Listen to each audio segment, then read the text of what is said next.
estudios con Alejandra y Patricia. Compañeras, las escuchan los ministros. Sí, Tiffany, bueno, la primera pregunta para la ministra de Salud, Pilar Macetti. Esta es en cuanto a las pruebas rápidas. Han habido muchos cuestionamientos sobre los lotes que fueron utilizados en nuestro país. No se consideran pruebas muy certeras. Usted dijo que teníamos que prepararnos para un próximo rebrote, si no íbamos a estar en situaciones lamentables. ¿Qué se está haciendo para prepararnos para hacer mejores diagnósticos y comprar pruebas más efectivas en la detección del virus? ¿Cómo no? Tenemos dos tipos de pruebas que se utilizan a nivel mundial. Uno son pruebas moleculares. Molecular quiere decir que detecta la partícula viral. Y luego lo que todo el mundo le llama las pruebas rápidas, que son las pruebas de tipo antigénico. Esta palabra quiere decir que detectan las defensas en nuestro cuerpo. Entonces, ¿qué es lo que sucede en un organismo cuando uno entra en contacto con el virus? Lo primero que va a suceder, sobre todo en la primera semana, es que nosotros vamos a tener virus circulando en nuestro cuerpo. Eso significa que vamos a poder utilizar una prueba molecular, una prueba que detecta el virus en la primera semana. En la segunda semana, las defensas de la persona comienzan a aumentar.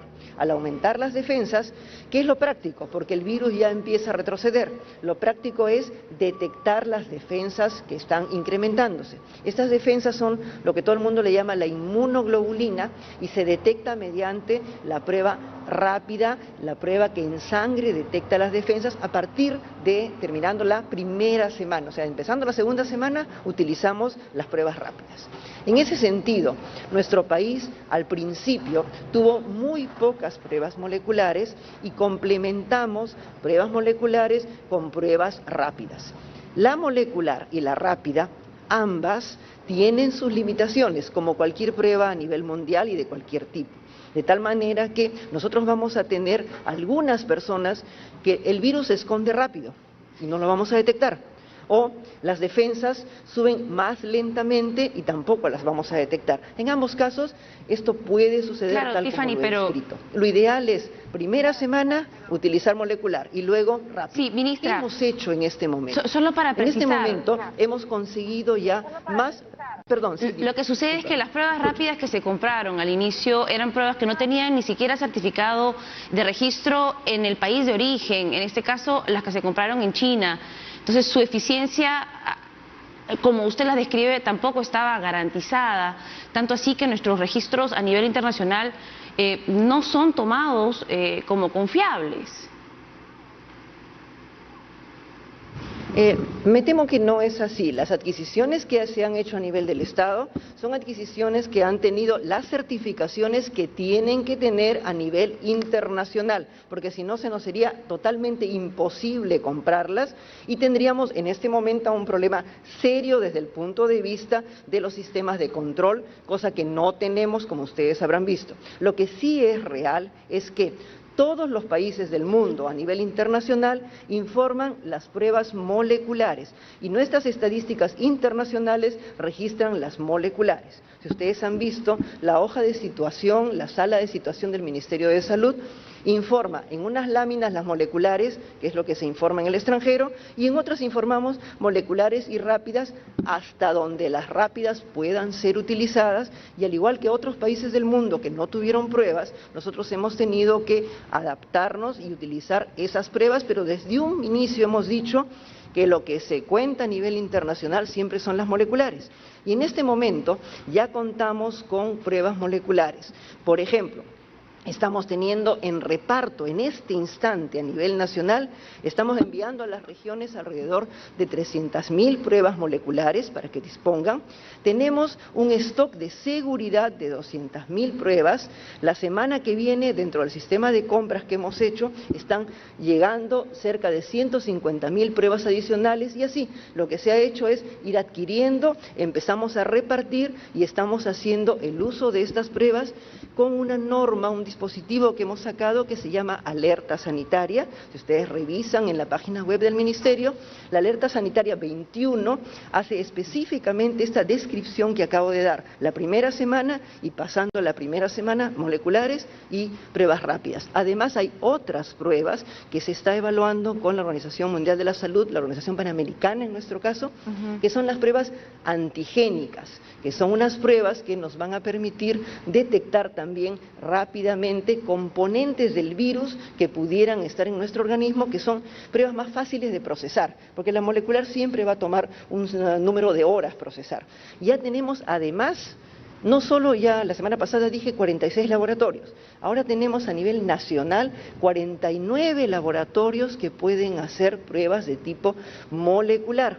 Y estamos tratando de implementar un sistema con un vehículo que puede ir a los lugares alejados y puede hacer la prueba molecular prácticamente en forma ambulatoria, por supuesto esperando siempre 2-3 horas. Y es un dato bastante significativo, ministra, porque ya en 200 días de estado de emergencia, usted lo ha dicho, ya hay 49 laboratorios, iniciamos con 1 y la esperanza era el Instituto Nacional de Salud.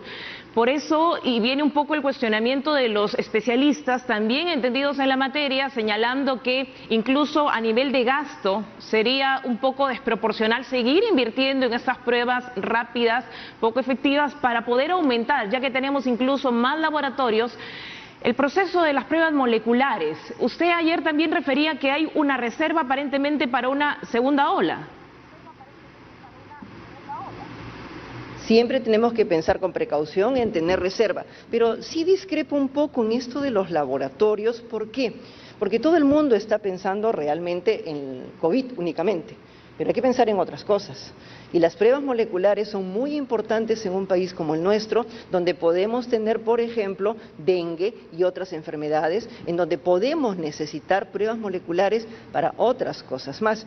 Más aún, los laboratorios de este tipo nos permiten hacer pruebas que detectan partículas de diferentes agentes patógenos, de diferentes virus o diferentes bacterias, y la forma de detectarlo molecularmente es muchísimo más segura.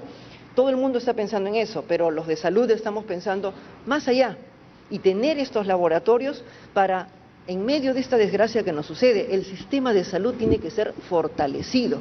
E inclusive muchos de los centros de atención temporal que se están haciendo, que reúnen las condiciones adecuadas, los más sólidos, y que sabemos que van a durar varios años, van a ser inclusive ya hechos permanecer en forma estable al pie de los establecimientos para reforzar el sistema de salud. Miren cómo nos encontró esta pandemia, ¿verdad? Nos encontró tan debilitados realmente. Una precisión antes de que nos gane el tiempo. Ayer el presidente anunciaba que a partir del 5 se levanta la cuarentena focalizada para Bancay, Huamanga y Huánuco, y escuchando algunas autoridades, específicamente de Ayacucho, decían que ellos no estaban a favor de esta decisión, temían la proliferación del virus. ¿Qué nivel de coordinación ha existido con estas 3 provincias que quedaban pendientes? Es muy importante darnos cuenta que la pandemia no va igual a lo largo del tiempo. En este momento, por ejemplo, en las últimas semanas, el último mes, la evolución de las cifras está siendo sumamente rápida, y eso hizo que en un momento se restringió a algunas provincias y luego prácticamente en los últimos días hemos visto cómo las camas hospitalarias en esos lugares han ido bajando en su ocupación, y la cantidad de casos que se han presentado han ido bajando, inclusive la cifra tan difícil de fallecidos también ha ido bajando. Entonces, nosotros buscamos hacer un equilibrio. Hay una fórmula que los especialistas del Ministerio arman, que tiene que ver con la cantidad de positivos, que tiene que ver con la cantidad de personas que fallecen, que tiene que ver con la ocupación de camas, que tiene que ver con la capacidad de respuesta local.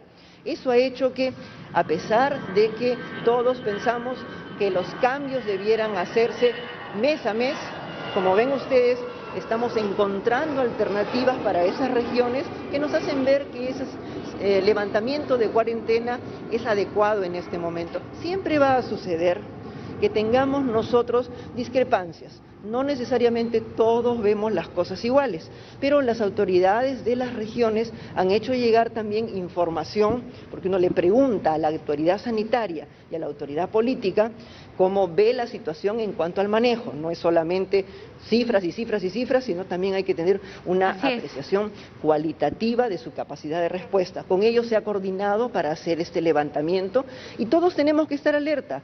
Puede pasar que haya algún movimiento, por ejemplo, de población y de pronto las cifras suban, inmediatamente hay que tomar medidas. Así es, Todos tenemos que estar listos para cambiar. Hay que estar muy atentos al cambio y prontos para la reacción, que es algo que ha demostrado esta pandemia. Es solamente para las cosas que sí podemos planificar, ¿verdad? Se abre este 5 de octubre los vuelos a espacios que están cerca de nuestro país, a 4 horas de vuelo aproximadamente, Ecuador, Bolivia y otros destinos. ¿Cuál sería la siguiente ronda de destinos? ¿Con quiénes se está conversando, con qué países se está conversando para poder abrir las fronteras? ¿Cuál sería el siguiente paso en ese cronograma? A partir de este momento se va a evaluar cómo van las cifras, así como vemos en las regiones, vemos en otros lugares alrededor nuestro. Y es muy probable que según el número de horas de vuelo y viendo lo que va pasando en otros países del mundo, se haga una ampliación y va a depender del número de horas de vuelo. Va a depender también de las coordinaciones, porque para hacer esta apertura se ha hecho coordinaciones entre países, de tal manera que el país que envía personas tenga ciertas características. Ellos nos han preguntado cómo estamos nosotros para ver si reciben a las personas que salen del Perú. Entonces es complejo, es algo que se decide sobre la marcha, viendo cifras y en reuniones internacionales para hacer acuerdos con las autoridades regulatorias del transporte aéreo. En realidad son los que reciben viajeros, los que envían viajeros, las características de los aeropuertos, las características que nos indican las autoridades internacionales de transporte aéreo y un acuerdo entre todos para hacer una apertura conjunta. Me temo que sería imposible decirles, por ejemplo, será los que estén a 6 horas, a 8 horas. Esto va a depender de lo que suceda en las próximas semanas. De acuerdo, ministra, muy amable. Tiffany, si podemos establecer contacto también con el ministro Gentile, César Gentile, para poder trasladarle esta misma pregunta, ministro. Se inicia hoy la fase